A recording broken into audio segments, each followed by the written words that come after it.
Gente, Não, que fica mais fácil você escolher. isso. Tem uma de cabelo azul aí. Aqui, quem está de cabelo azul faz a prece hoje. Poxa, Vamos iniciar, então.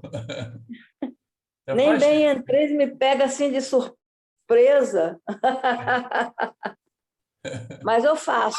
Estou nem inspirada, mas eu faço. Cabelo azul e óculos vermelho. Descobri, quer dizer, nem percebi a hora passar hoje, cheguei meio apavorada, meio apressada, mas eu faço, tudo bem. Então, vamos lá. Posso começar? Vamos lá.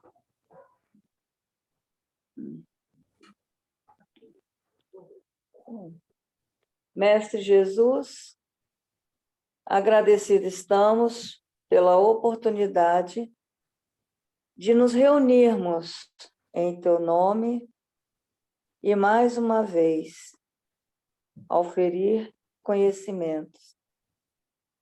Que esses conhecimentos, Senhor, nos auxiliem cada vez mais a nos entendermos a nós mesmos melhor e nos ajude, Senhor, também crescer em conhecimento para melhor aplicar a nossa vida. Ampara-nos, Senhor, hoje e sempre, que assim seja. Assim seja.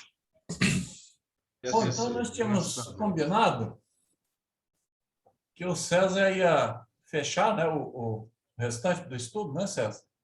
Sim. Aí depois eu dou continuidade aqui, né, se for o caso de não ocupar o tempo todo.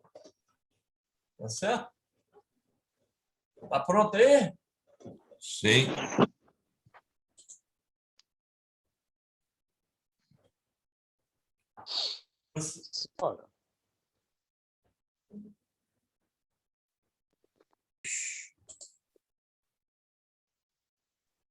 Vocês estão vendo aí? Oh, Não. tá. Deu um revertério aqui na tela, mas não sei se você só não viu. Tem um quadro Não, verde aí. no meu aqui também tá fora de foco aí do slide, César. Vou tirar e vou compartilhar de novo. Tá joia.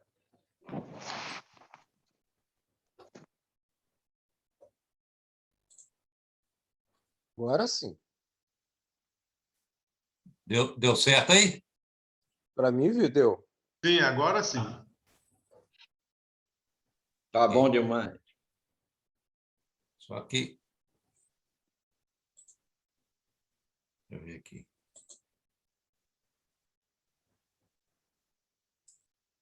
Ok. Ok? Bom, então, só a gente fazendo um pequeno retrospecto do que a gente viu na semana passada, né? Nós estamos estudando o livro Reuniões Mediúnicas, Teoria e Prática, Lamartine Palhano Júnior, editora La Chatre. Né? Estamos aqui na primeira parte, que é exatamente a teoria. E aí, ele vem tratando sobre os componentes do grupo, inicia falando sobre a influência dos espíritos sobre os componentes, né? Que quando os componentes já entram na reunião, eles já trazem aquelas companhias que são companhias que vão exercer influência boa ou ruim, né? Ou má, sobre os componentes. E daí a necessidade deles serem verdadeiros espíritas, que é o mesmo que espíritas cristãos, que ele define, que Kardec até coloca como uma preferência de componentes do grupo dentro com essas características aí de verdadeiros espíritas e verdadeiros cristãos, né? E vem dizendo que não são requisitados indivíduos perfeitos, ou seja, os verdadeiros espíritas ou espíritas cristãos não significa que sejam indivíduos perfeitos, mas sim os que se esforçam na prática do bem e no controle de suas más inclinações. E aí ele vem falando sobre a participação desses elementos nas reuniões, né? E também fala também sobre as reuniões experimentais, que ele está dizendo que na parte prática do trabalho, né? Ou seja, mais para frente, que aqui nós estamos na teoria, mais para frente vem a prática. Estão catalogados muitos outros tipos de doenças. Por que ele está se referindo a isso? Porque nas reuniões experimentais eles trataram vários tipos de doenças, né? Considerando aí esses elementos que estavam participando, que tinham condições morais, né, mais avançadas, né, mais adequadas, melhor dizendo, para participar. E vem dizendo que a questão está na utilização de métodos capazes de catalogar e acompanhar casos de modo científico, que proporcione segura e precisa. Eu grifei o modo científico aí, porque mais na frente a gente vai falar disso de novo.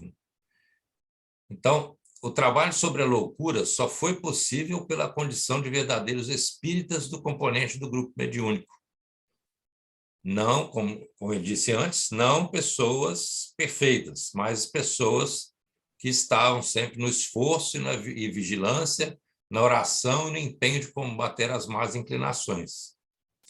Visto que para o vasculhamento psíquico de pessoas com doenças mentais, ou seja, para entrar nessas pessoas, né, para vasculhar ali onde é que estão as causas, onde é que estão os problemas, né? Isso significa trabalhar com espíritos que estão empedernidos no mal, né? E por estarem nessa condição, eles exigem do assistente que ele tenha um coração sincero e segurança espiritual, o que só é possível, ou seja, é bem mais possível quando se é um verdadeiro espírita ou um espírita cristão. Então, nós paramos aqui na semana passada. Alguém tem alguma observação, alguma coisa a acrescentar aí, pessoal? Tá. Então, na verdade, faltaram só mesmo 2 slides aqui, mas, né, vamos seguindo aqui. Só podemos dizer isso depois que o objetivo dos trabalhos foi atingido, pois que senão o grupo teria se diluído ou permanecido na incapacidade. Eu não entendi por que o grupo teria se diluído se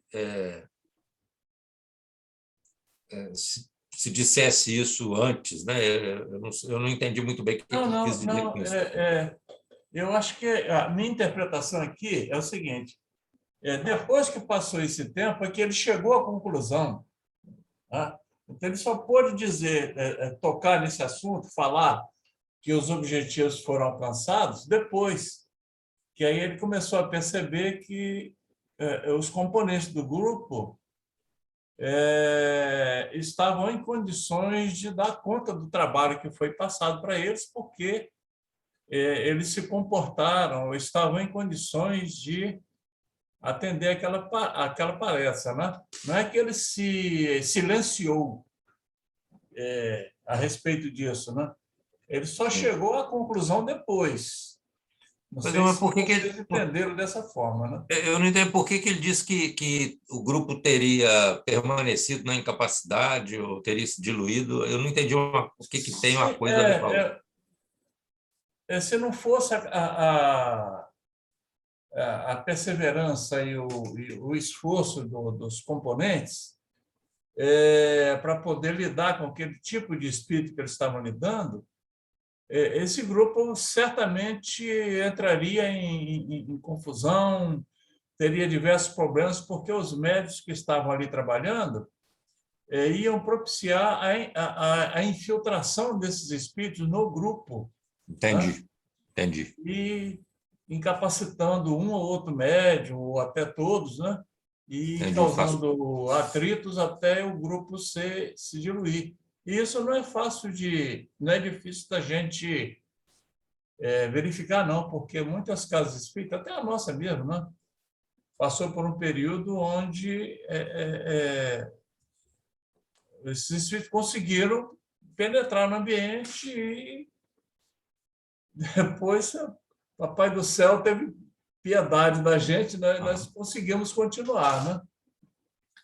Entendi, Coisa perfeito. mais ou menos assim. Ok, entendi, perfeito. Mais algum comentário aí, gente? Vamos para frente. Eu não sei se os outros também entenderam dessa forma, né? Mas O guru aí falou tudo certinho, do jeito que eu penso também. Isso aí. Então, ele diz que, portanto, não há aqui nenhum elogio, né? Mas a constatação de que a prática espírita é científica, até mesmo no controle dos nossos sentimentos inferiores. É por isso que eu grifei científica lá no outro slide, exatamente porque ele está voltando aqui, né? Que, na verdade, ele não está querendo elogiar a equipe, né? Ele está mostrando aquilo como uma constatação de que, isso como ali... confirma aquilo que eu disse antes, né, César? Isso. Esse parágrafo aí. Uhum. Exatamente. Então, ele tá dizendo que aquele trabalho que foi feito lá foi um trabalho de pesquisa, né, para poder vasculhar mesmo os problemas que estavam acontecendo ali com as pessoas que estavam sendo atendidas, né?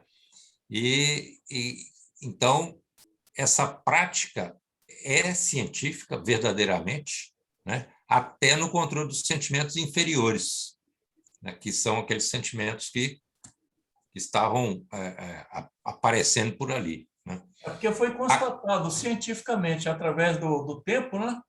Sim. De que aqueles procedimentos, obedecendo aqueles padrões, deu resultado X. Sim, isso aí. E acresce que, no nosso caso, para evitar perigos maiores para os componentes do grupo, faça um protocolo para cada um em particular, inclusive do dirigente. Então, eles criaram um protocolo para poder preservar o grupo, né, de perigos que possam, né, que porventura pudessem advir ali daqueles tipos de reunião, daquele tipo de tratamento, né? E ele reforça aqui que esse protocolo não é para vigiar o componente, mas para acompanhar o seu desenvolvimento e as influências que ele aceita, tanto as boas quanto as más, né? E esse acompanhamento, né, é feito com avaliações periódicas, né? Agora, aí, César, voltando aí, sim. Esse protocolo, eu entendi assim, que de tempos em tempos, não sei qual período, né, era feita uma avaliação dos médios para ver como é que estava esse médium no dia a dia, né? Se o comportamento dele teve alteração, se ele sofreu alguma pressão espiritual, se estava havendo assim alguma investida sobre eles. Eu entendi dessa forma, tá? Sim, Não era para vigiar o componente, mas para poder acompanhar, né? Exatamente. Eu não sei como é que se dá o nome disso em medicina. Não sei se é diagnose, não sei. Seria bom se tivesse um médico no Na sequência aqui, ele descreve esse protocolo aqui, ó, né?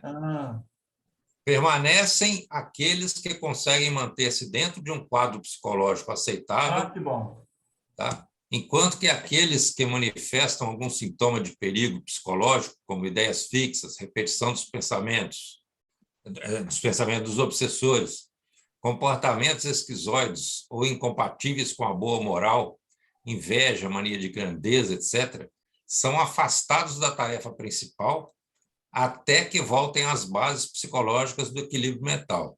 Então, esse protocolo foi criado para poder preservar o grupo de ataques né, para que eles pudessem atingir o objetivo deles, que era tratar aqueles problemas, e não serem atacados por aqueles espíritos menos, vamos dizer assim, nem tão bons ainda, né, que estavam frequentando, né, que apareciam ali nas reuniões. Né? Aí cabe uma pergunta, né, César? Hein? Olha só. Caberia uma pergunta. Se a Esse pessoa... protocolo não foi feito para conter essas más tendências do médium, não? Para que não influencie na reunião do que tratar? Exatamente. Mas é isso mesmo. Ou seja, sim, porque para que ele não sofra... O tratamento é uma coisa, agora, porque o médium sofrendo desses ataques espirituais, dependendo da sua conduta durante o dia a dia, vai interferir na hora que ele chegar na reunião mediúnica, porque apesar de que quando você falou lá atrás sobre que nós levamos companheiros espirituais para a reunião mediúnica, não só para a reunião mediúnica, mas também para as reuniões da casa espírita, por exemplo. Para a reunião da casa espírita, você leva para a escola, quando você vai dar aula. Exatamente, nosso trabalho, tudo. Porque nós somos constantemente influenciados pelo nosso meio. Sim. Né? Sobre programas que acontecem em jornal, na televisão, que a gente fica com aquela ideia fixa, né? Esse presidente, aquele assassino, aquele ladrão. Então, quer dizer, a gente acaba atraindo todos esses irmãos que vivem nesse clima. Né? E a gente acaba levando esses irmãos para a casa espírita, por exemplo. Pois aí isso aí acaba influenciando o nível vibratório do grupo, né? E acaba prejudicando o trabalho ali na Deixa eu botar uma pimenta no molho aqui. Vai lá. A ideia que me vem é o seguinte: como é que a gente pode admitir que uma pessoa que está trabalhando num grupo mediúnico, com esse trabalho tão importante, possa ser afetado pelo mundo espiritual, né? E as defesas? Como é que fica?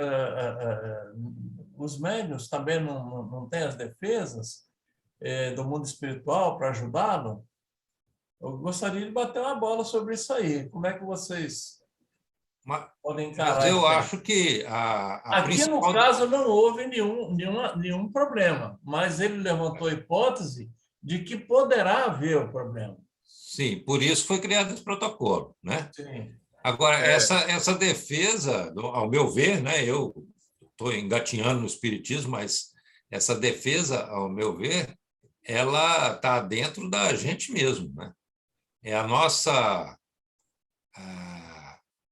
nosso comportamento no dia a dia, os nossos pensamentos, o que a gente lê, o que a gente assiste, o que a gente ouve, né? De que a gente participa. Isso tudo que compõe a nossa defesa, né? Porque... a vigilância e a oração, né? Exatamente. Então, se a gente estiver num nível de vibração mais alto, a gente estará em posição de defesa. Né? A gente tem defesa. Mas se a gente tem defesa, né? Lembrar também que uma coisa importante é porque nós estamos num mundo de provas e expiações, ou seja, nós somos espíritos ainda passíveis, né, de muita influência negativa. Então, aquilo que todo mundo falou aí, os espíritos estavam sempre nos falando nas reuniões de quarta-feira, principalmente a nossa, no caso, a de Palhão deve ser muito mais, deviam ter falado também, que a gente tinha que passar o dia todo, o dia anterior, ou sempre na vigilância, tomar muito cuidado o dia todo com a vigilância, e quando terminasse a reunião, tomasse cuidado também com o que iria olhar na televisão, porque a tarefa continuava. Ou seja, acabou a reunião, não é para ir para casa, assistir filminho com violência, nada. Eles sempre falaram isso. Então, Sim. além dos livros, né, que é Emmanuel, André Luiz, todos os amigos espirituais nos falando o tempo todo sobre isso, eles ainda falavam durante a reunião. E a gente lembra também que esse Divaldo, nesse livro, o último livro dele, No Rumo da... No Rio, não, como é que é? No mundo do... No rumo do mundo de regeneração, um diretor da casa que ele cita, que Divaldo diz que não é a Mansão do Caminho, mas é bem provável que seja, um diretor foi totalmente afetado, né? E influenciado porque separou da esposa e entrou numa situação mais difícil, tendo alguns casos lá. Então, os inimigos espirituais pegaram ele para, através dele, tentar derrubar realmente o trabalho, a tarefa da instituição. Então, a gente vê que, por coisas, às vezes, né, do dia a dia, que a gente sai um pouquinho do equilíbrio, do bom senso, como é que você falou? Da vigilância, a gente é passível de levar esses espíritos para tudo quanto é lugar. Vocês lembram? Eu gostaria de falar agora, só um minutinho, Ivana, para não perder o raciocínio. Eu concordo com o que o César falou aí, sobre a parte íntima de cada um, que a defesa está no nosso íntimo. Sim. Porque todos nós, vivendo num mundo de provas e expiações, estamos sujeitos a altos e baixos. Mas o que me parece que o Palhano quis colocar aqui são aquelas pessoas que podem descer e ficar num nível mais baixo, por mais tempo. Aí esse fica fragilizado e deveria ser afastado da tarefa principal, porque todos nós estamos sujeitos. A gente é influenciado por pensamentos diversos, ou de TV, de pessoas, mas a gente deve, devido a essas defesas que o César está falando, nós devemos voltar ao reequilíbrio, principalmente para ir para uma reunião mediúnica. Mas aquele que permanece no estado desse por mais tempo, ele fica fragilizado, ele deve ser afastado. É isso que eu Só um minutinho, Alexandre. Mas é isso que eu achei muito interessante, Chacura, é exatamente isso. É que ele fala afastado da tarefa até que volte às bases psicológicas. Então, ele não está simplesmente, como às vezes a gente pensa, fulano não serve para isso, não, né? Não pode ir para uma reunião mediúnica, né? Então, tem que ser conversado, visto realmente. Eu acho que qualquer reunião, embora a dele fosse muito específica, científica mesmo, mas eu acho que qualquer reunião mediúnica tem que ser conversado com a pessoa, afastado e dada a possibilidade de voltar posteriormente, como o diretor da possível Mansão do Caminho aconteceu depois. Conversaram com ele, ele voltou, né, pediu desculpa e voltou ao equilíbrio e à função dele. Acho muito legal. Eu ia falar, o Chacu já iniciou, e eu acredito que, inteligentemente, o Alexandre passou para a gente aquele videozinho de egrégora, que é para a gente ter em mente e sempre assistir de vez em quando e nos policiar, porque o meio que a gente vive, o que assiste, o que pensa, o que deseja, o que atrai, o que visualiza, o que vive ao nosso redor, no nosso ambiente de trabalho, familiar, onde quer que estejamos. É o que diz aquele videozinho de egrégora realmente. Influencia a vida, não só do médium, mas nossa como pessoa. Então, de tempos em tempos, a espiritualidade dá uma limpezinha assim, na equipe mediúnica, que é para manter o nível. E cabe ao dirigente aqui, tio Ismael, né? De vez em quando eles também puxam a orelha do dirigente, que é para dar um peteleco em uns, que é para... você já passou da hora de tirar esse da equipe, que é para nivelar o povo mais alto um pouco. Que isso já aconteceu com a nossa turma também, né, tio Ismael? Com certeza.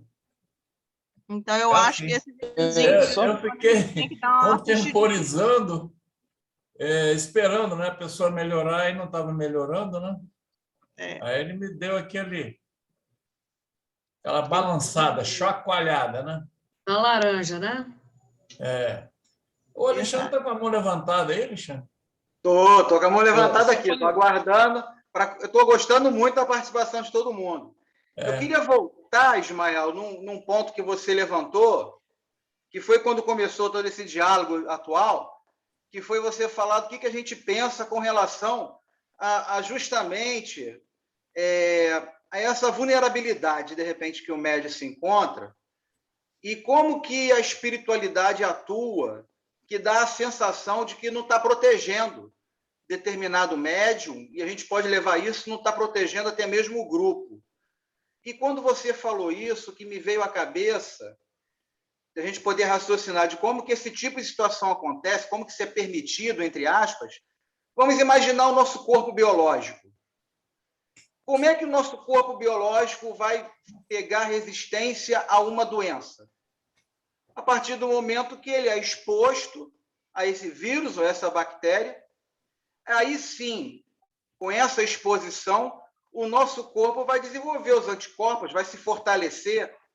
Então, se a gente pegar essa simbologia e trazer para a mediunidade, médiuns vão amadurecendo, e o processo de amadurecimento são esses desafios que, porventura, às vezes, vão passar por momentos de fragilidade, sim.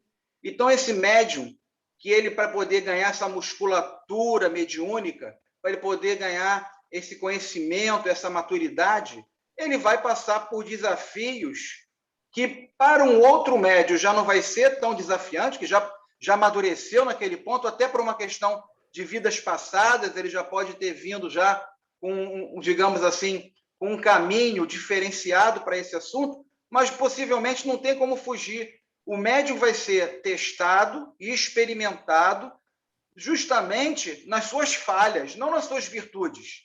Para ele poder ganhar, incorporar um amadurecimento, um aprendizado, ele vai passar, sim, por momentos de desafios que vai parecer e talvez necessitar daquele afastamento provisório do grupo, que é um processo de amadurecimento tanto para o médium quanto para o próprio grupo também, que não é só o médico que vai ter que lidar com isso, o médium tem que lidar com isso, o grupo já está envolvido com isso, e o grupo vai ter que lidar com essas situações, quer seja com qualquer tipo de mediunidade que seja aparente, ou com o dialogador, com o médium, com o próprio coordenador, às vezes uma coisa até maior, até a própria casa espírita passa por processos dessa natureza. Alô? Então eu vejo isso tudo com muita naturalidade, assim como um corpo biológico tem que ser... Está falhando o som, hein? Tá. Tá travando aqui. Você fechou o microfone aí? Falhou. Eu acho que ele caiu. Não, é porque teve uma ligação, me perdoe.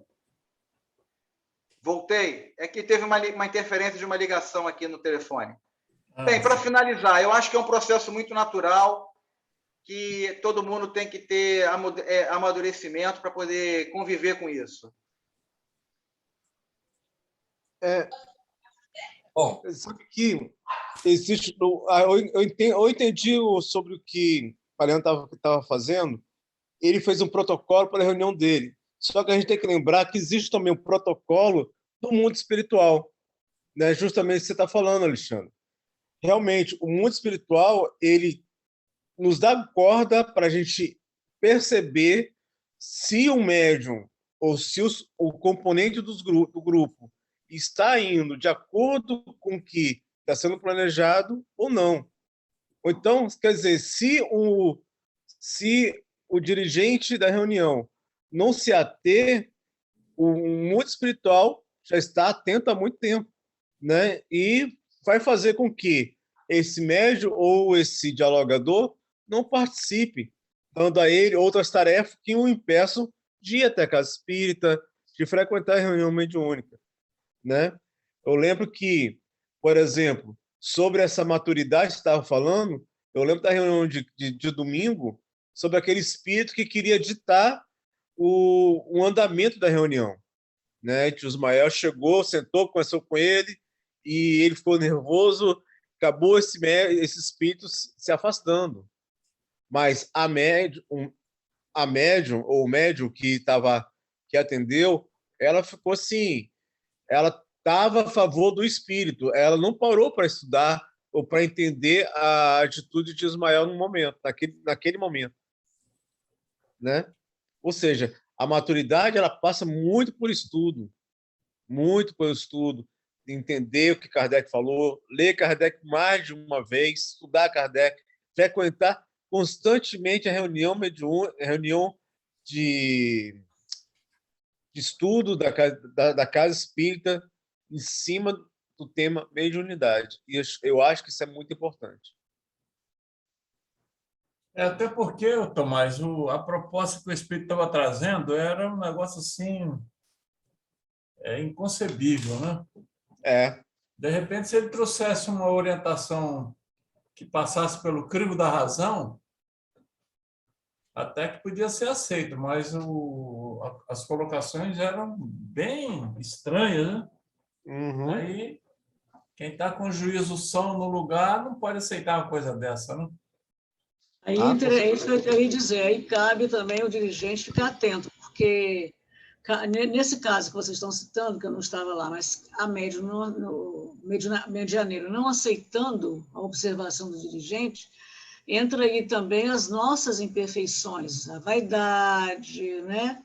E aí o dirigente realmente tem que ter sempre uma visão sobre o geral, sobre o objetivo da reunião. Você sabe o que aconteceu? Na hora, a médium aceitou. Mas quando ela saiu da reunião, eu acredito que ela ficou totalmente envolvida pelo espírito. A mercê, né? O espírito deve ter convencido ela. Então, o orgulho e a vaidade falou mais alto, né? Aí ela acabou de desapareceu sair da reunião. Da Casa Abandonou. Espírita. Abandonou a Casa Espírita. Oh, meu Deus. O Tomás falou bem aí do estudo, mas fundamental é a prática também. A prática ela tem que andar junta, ela é primordial. A prática faz as pessoas sentirem o que o irmão vem passando, se colocar no lugar. Então, você praticando, você vai observando e adentrando em situações diversas. Então, prepara mais a pessoa também. Sim, sim. Tem uma figura que eu costumo utilizar para ilustrar isso aí que o garotinho falou, que é o tripé do cristão. Um pé é a oração, o outro pé é o estudo e o outro pé é a ação. Qualquer um desses pés que faltar, o cristão vai cair. Desequilibra, né? Tem que ter também a humildade para aceitar, né, a exortação do dirigente, a orientação, o esclarecimento. Todos nós temos que buscar criar dentro de nós essa virtude da humildade, para não nos deixarmos envolver pela raiva, pela mágoa, porque está nos chamando a atenção, não. O objetivo é sempre o nosso melhor e, principalmente, o melhor para a reunião, né, para o atendimento. Não é que o dirigente sempre tem razão, né? Então, o diálogo é a melhor forma de se chegar a um consenso, né? Então, né, pode ser que o dirigente, o coordenador do grupo, não esteja com a razão. Daí, ele também, o coordenador, tem que ter a humildade de abrir o diálogo para poder verificar onde é que está a forma mais correta de agir, né? Inclusive, ele fala aqui, né, nesse terceiro parágrafo aí, faça um protocolo para cada um em particular, inclusive do dirigente. Uhum. Então, o dirigente também está sujeito a esse protocolo. Propenso. O Alexandre tinha falado aí? Pedido a palavra, Alexandre? Não, né? Acho que não sei. Ele deve estar atendendo alguma ligação. Ismael. Ah. Oi. Pode falar. Não, que eu estava com o áudio fechado aqui. Não, o que eu ia falar é que isso tudo que a gente está falando, recentemente eu vi um exemplo que eu gostei muito em relação à espiritualidade, esse momento que a gente está passando. Inclusive, o livro do Divaldo foi citado com relação a esse momento de transição planetária. E o que eu percebo, e o que eu achei esse exemplo muito bom, é que a espiritualidade seria como se fosse um adulto dando a mão a uma criança que vai atravessar a rua. Então, a espiritualidade vai lá avisando, olha, tem que olhar para os dois lados, tem o lugar certo para atravessar, tem a faixa. Esse caminho aqui é diferente, é mão única. Esse caminho aqui tem sinal, tem que esperar o sinal fechar, para o carro parar. Então, a espiritualidade vai fazendo isso. Só que chegou o momento que a espiritualidade quer saber se a criança já sabe atravessar a rua sozinha.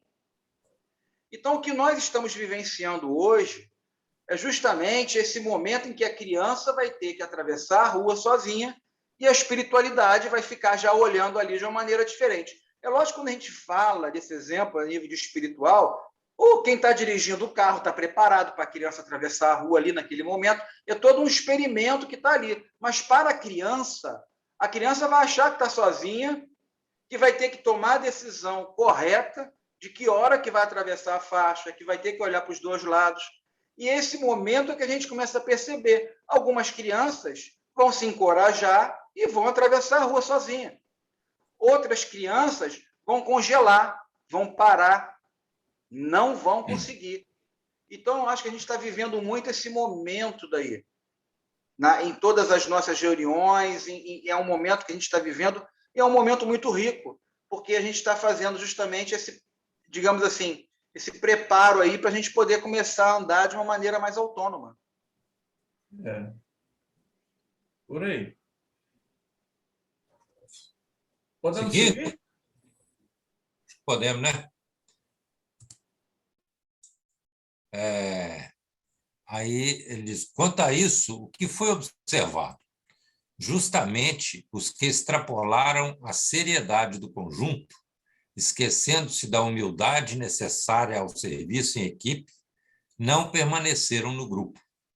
Ao contrário, os que queriam aprender e não ensinar, educar-se e não dar orientações, participar e não mandar, permaneceram produzindo na competência que cabe à mediunidade útil. Então, está aí a humildade que a Jerusa falou aí agora há pouco, né? Está inserida aí nesse contexto aí, não? Isso aí. E outra coisa tem um ditado assim, aquele que comigo não se junta, espalha. É mais ou menos isso aí, né? Se você não está afinizado com aquele procedimento, se o grupo está com o procedimento correto e vem um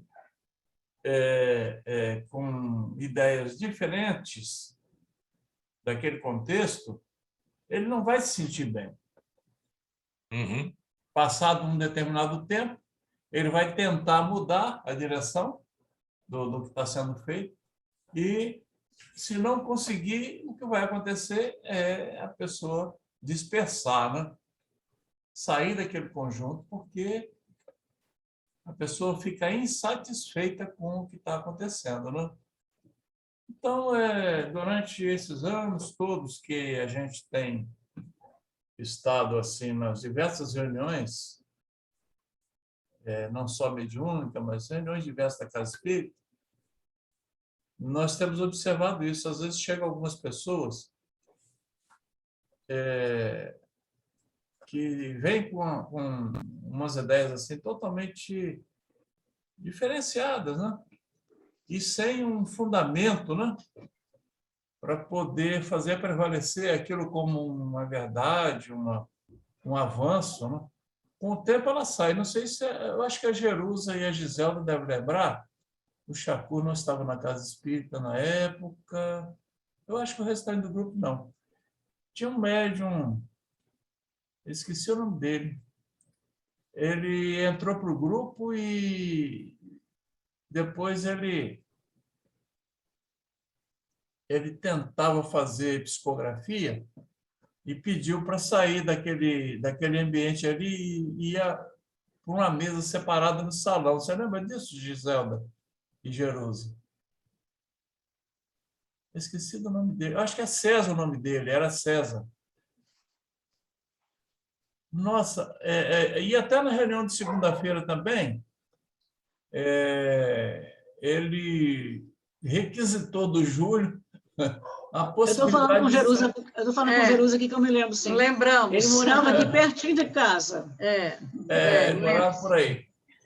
Ele requisitou do Júlio, e tanto ele perturbou o Júlio para poder sentar à mesa lá no dia de segunda-feira para receber mensagem, que para poder sossegar o cidadão, ele foi para a mesa, mas ele recebia aquelas mensagens cheias de coisa científica e tal. E o tempo foi passando, e aí ele aconteceu com ele isso aqui, ó. Ele abandonou, saiu da tarefa porque ele estava na contramão, né? Aí a reunião era de atendimento aos necessitados e ele não queria saber de receber, ajudar nenhum espírito necessitado, queria só ficar fazendo psicografia. E a reunião não era exclusiva para a psicografia, era reunião, né, de atendimento aos enfermos, né? Socorro aos enfermos. Era de receituário, né? Não, estou dizendo, ele fazia parte da reunião mediúnica mesmo. Sim, mas estou dizendo, as reuniões que sentava lá na mesa era mais receituário, né? Não, tinha as mensagens que o Júlio recebia. Tinha as mensagens no final, né? Recebia mensagens consoladoras e o receituário também. Receituário, exatamente. Mas ele queria estar, assim, vamos dizer assim, naquele pedestal, né, de importância. Aí é complicado. Destaque, né? De destaque, né? Sentado à mesa, na época, aquela frequência grande da Casa Espírita, ficava gente em pé, né? Que o Júlio recebeu umas mensagens bonitas lá e tal. E aí aconteceu essa situação aí. Desapareceu a tela, César. Acabou. Ele acabou. Acabou? Se vocês quiserem que eu volte o slide lá, se alguém quiser que volte lá para fazer algum comentário. Então, a situação é essa aí, né? Essas reuniões mediúnicas, eu acho que um livro assim de orientação, tanto para os médios como para os participantes, que está alinhado com essas colocações que o Palhano fez, é aquele livro do André Luiz, né? Desobsessão. Uhum. Nossa, ele faz desse livro um verdadeiro uma norma, né, para o comportamento. Ismael, você sabe que eu estava fazendo uma palestra sobre isso ontem, né? Fiz uma palestra sobre mediunidade e me pediram para fazer esse tema, né? E eu fui fazer umas pesquisas. E aí, assistindo uma palestra do Jacobson Trovão, Jacobson Santana Trovão, né, que é responsável pela mediunidade da FEB, muito bom aquele cara. Excelente. E ele estava se referindo ao capítulo 8 do livro Desobsessão, onde André Luiz diz que é passível a falta dos componentes em caso de doenças, epidemias, etc. Impressionante, não, que eu não sabia que isso aí tinha. Eu li esse livro várias vezes e nunca prestei atenção nesse detalhe. Quer dizer que faltas justificadas, né? Faltas justificadas. Exatamente. E esse livro, vocês lembram bem, né? Que a gente leu muito esse livro 2, 3 vezes em sequência. Ele fala desde a hora que a gente levanta, né? Ao levantar-se, parece que é o título da lição, no trabalho, no ônibus, na hora que vem para a casa espírita, para a reunião, ele aconselha, não entre nos botecos, nos locais para poder comprar nada, comer nada, né? Porque é a chance que os espíritos têm de pegar o médium nesse local e tumultuar a cabeça dele, né? Ali, nos dias que chove, como é que é o comportamento? Quando chega a visita em casa, o que é que tem que se fazer para poder não deixar de comparecer à reunião? Aí é maravilhoso aquele livro, né? Teve um livro também, Teve uma roteiro, vez- não foi? Ô, tio Ismael, teve Ô, uma tio vez Ismael. que eu estava indo para a reunião de quarta-feira. Eu não quis falar não para não te dedurar. Eu com Fala uma aí, Ivan. fome Fala aí, Ivan. danada. Eu só almoçava, gente. E É. eu chegava na reunião de quarta-feira varada de fome, porque eu só almoçava, o negócio era 8 horas da noite, pô. Eu tava com a barriga no 0 a 0, né? Eu tinha que parar na padaria para comer um pãozinho. Não tinha Eu lembro como. disso, hein? Senão, a padaria foi assaltada, menino. Eu tava lá dentro. Aí, depois, para entrar na casa espírita, a porta estava fechada. Aí, um espírito de luz abriu a porta para mim e o tio Ismael falou assim, quem foi que abriu a porta para você? Aquele rapaz que está lá fora. Ele abriu a porta assim, quem? Não tem ninguém lá fora. Aquele ali, o camarada já tinha sumido. Aí ele já foi embora. Daquela porta lá eu já me livrei. Agora, dessa daqui, você abre para mim. A portinha da nossa sala estava fechada também. Eu consegui entrar na SEC, menino, via porta. Desse jeito, tá? Gente. Foi. Mas esse estudo que o César apresentou sobre os componentes é o item 1, né? Componentes da reunião 1, né?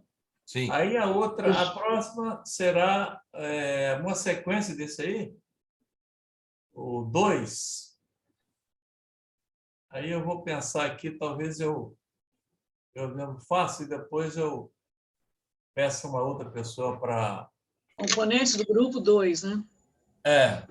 Ismael, Sim. eu gostaria só de... No finalzinho do parágrafo, tem assim, como é que é? Mediunidade útil. Permanecer, permaneceram produzindo na competência que cabe à mediunidade útil, né? Não matar. Quem é que está falando? Permaneceram produzindo na competência que cabe à mediunidade útil. Se tem mediunidade útil, porque tem mediunidade inútil, né? Então, eu pensando assim, como a gente tem que prestar atenção, né? Porque que tipo de trabalho, como é que está sendo, né? O que eu estou produzindo? A mediunidade útil, né? Lembra de Pedro? Fala, não lembro, não. Yolanda, eu acho que varia de acordo com o que a gente está vibrando. Exatamente, né? Só para comentar isso. Pedro, no momento, estava... foi os céus que te revelaram. Que dizem que sou? Quem sou? Vós sois o Filho do Deus Altíssimo, faz aquele discurso, né? E 1 segundo depois, ele fala lá uma coisa e Jesus diz assim, vai de reto, Satanás. Já pensou em questão de segundo, a pessoa muda de vibração e se joga na... É interessante ler essa lição. Isso é a tal mediunidade útil e a inútil em poucos segundos, né? Em poucos segundos, né? Se mudou, saiu de sintonia, né? Lê essa lição no Boa Nova. É lá no Monte Tabor, né? O Pedro ficou magoado com Jesus, ficou um tempão remoendo. Por que Jesus falou aquilo? Ele não se tocou. Aí depois ele vai entendendo. É muito, muito interessante. Recomendo. Aí deixa eu lembrar só da quarta-feira. Quarta-feira, os meninos falavam assim, eu não sei o que acontece com a professora. Quarta-feira, ela só olha para a gente e diz assim, senta aí, menino, por favor.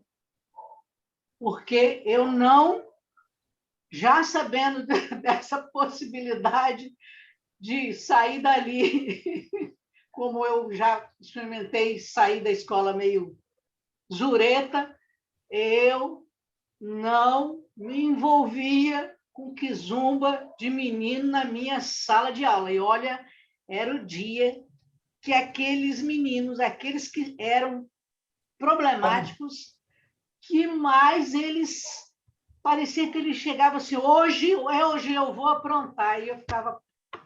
Aí, nessa hora, eu falava assim, Zé Grosso, pelo amor de Deus, me ajude. Acalma esse menino. Estava todo mundo espiritado, né? Senta esse menino na cadeira. Eu não me envolvia com o menino para levá-lo para lugar nenhum. E, Yolanda, seus alunos iam para a aula virado no Jiraya, né? No Jiraya, e eu só... Sabe, não dava, sabe, não dava brecha. Senta aí, Anjinho. Senta aí, Anjinho, porque eu já cheguei, Deus me livre. Senta aí, Anjinho, abana a asa e pega a argolinha. É, assim mesmo. Pois é, meus amigos. Eu confesso a vocês, até eu aprender, e eu cheguei na SEC crua de tudo. Vocês lembram disso, que eu desenhava, menina, a cordinha para colocar na mente, para depois ir fazer o socorro. Eu desenhava o baldinho, eu desenhava a mangueira de apagar o fogo para colocar na mente, para depois apagar o fogo, para fazer o socorro. Eu cheguei crua de tudo. Então, dia de quarta-feira, eu ia para o médico, eu ia quase morrendo para o hospital, até eu aprender que não era nada. Que não adiantava. Era sim, mas não era o que você estava pensando. Não era comigo. Entendeu? Não era nada comigo. Era quem estava me acompanhando, pegando uma carona para a SEC. Até Custei hoje, a entender isso, Ana. Eu custei já a entender isso. Custei a entender isso. Isso, custei a entender. Até hoje, já com mais experiência, eu já falo assim, eles já não me acompanham mais. Siga a Transec. Siga a Transec. Hoje eu já consigo encaminhá-los. Hoje já estamos no nível online, né? E eu já com mais experiência, já não preciso desenhar mais nem colocar na mente para fazer o socorro. Então, já funciona mais rápido o sistema, mas isso demora alguns anos de experiência. Eu cheguei na SEC há uns 20 anos atrás, meu filho tinha 4 anos, hoje ele tem 24, né, Jerusa? Lembro da Jerusa, dos amigos todos aí, tem 20 anos de caminhada. Então... Mas eu não sabia que tinha Transec, é bom saber. Eu cheguei, sabe o que o tio Ismael fez comigo? Não sei se o senhor vai lembrar. Eu cheguei e falei assim, tio Ismael, como é que eu faço? Eu não posso estar registrando o espírito depois das 3h30, 4 horas, eu tenho 2 aulas ainda. Eu começo assim, isso eu já tinha começado a entender que eu não precisava ir para o pronto-socorro. Aí ele falou, você tem que pedir uma audiência com os espíritos e falar isso. Aí eu fiquei assim, como audiência, tio Ismael? Minha filha, você faz a prece durante o sono, você vai receber orientação. Porque dava 4 horas, eu começava a sentir, sabe, umas coisas estranhas, eu já cheguei a não dar as últimas aulas, porque parecia que eu estava infartando. Aí depois que eu fui percebendo, eu falei, eu não posso registrar isso, os espíritos têm que entender, eu tenho aula até 5h30. E, além disso, ele pega um ônibus e chegar em casa. Aí ele falou, pede uma curiosidade para aprendizado agora. A reunião virtual, vocês sentem alguma coisa? Sim, do mesmo jeito. Olha, hoje eu estava mal, hein? Mas o dia... Tá vendo? Eu cheguei aqui caindo de sono, abrindo a boca, por isso que eu fechei a câmera, estava lacrimejando. Aí A dieta é a mesma, a preparação é a mesma, o atendimento é o mesmo. E tudo que a gente sente antes da reunião presencial, a gente sente aqui. Online. Online. No começo eu sentia, mas eu ficava toda tremelicando, eu ficava toda meio fora, mas eu consegui ir dominando isso, e hoje só às vezes eu sinto sono. Mas no começo da reunião eu dava taquicardia, era igual na reunião mediúnica, dava taquicardia, eu ficava tremendo, sabe? Eu sentia um monte de coisa. Aí depois eu consegui ir dominando isso, e hoje eu não sinto mais, não. Eu acho que a pandemia nos ensinou nos educarmos mais ainda. Né? Porque, às vezes, dependendo do tipo da reunião, você fica quietinho aí você não... Quem está aí do outro lado da tela, quem já te conhece mais profundamente, percebe alguma mudança, né? E aí pergunta, tá bem? Tudo bem aí? Né? Mas... Uma pergunta agora. Na reunião presencial, a gente sente isso tudo porque nós estamos levando, né, os espíritos para lá. E agora, na reunião virtual? Por que a gente Olha, está indo. Eu peço para enviar para lá do mesmo jeito, como diz ela aí, ó. Transec. Peço ajuda ao meu anjo de guarda e peço encaminhamento. Sim, mas aí a gente está em casa e os espíritos estão acompanhando a gente em casa aqui, para a gente sentir que de alguma coisa, às vezes, esses sintomas eles todos. Eles estão ouvindo toda essa estudo, eles estão ouvindo, antes de ser direcionados. Eles estão cada ouvindo. Um de nós manda um pouco. Pois é, mas a minha curiosidade é essa. Eles estão aqui, estão nas suas casas. Veja bem. Ismael explica. Presta atenção nesse Isso detalhe. que eu estou perguntando. Quando nós estamos presencialmente, qual o meio de transporte que poderia ser utilizado? Nós mesmos, né? Eu mesmo já senti, quando eu ia para casa de bicicleta, já senti o cidadão pular na bagageira da minha bicicleta. E na reunião foi constatado isso. Era um cara que tinha sido assassinado no lugar que eu passei. Mas hoje, como não tem a bicicleta ou o carro para o sujeito entrar dentro, o que é que os espíritos fazem? A mesma forma que está fazendo conosco agora, né? Utilizam outros meios tecnológicos para poder fazer a coisa fluir, né? Eles não perdem tempo, não. Eles estão 500 anos na frente da gente. Eles estão indo via fibra ótica. Eles estão em rede conosco. Tem uma quantidade grande de espírito em rede conosco e passando isso para os outros que precisam de aprender. Nós estamos no ambiente da casa espírita, só que é virtual. Mas o ambiente é o mesmo. Isso mesmo. Em rede, tudo bem. Virtual, tudo bem também. Mas a gente sentir todos os sintomas, como se estivesse acompanhado aqui, né? Aí vai de cada um. Aí é de cada um. Dúvida. Aí é de cada um.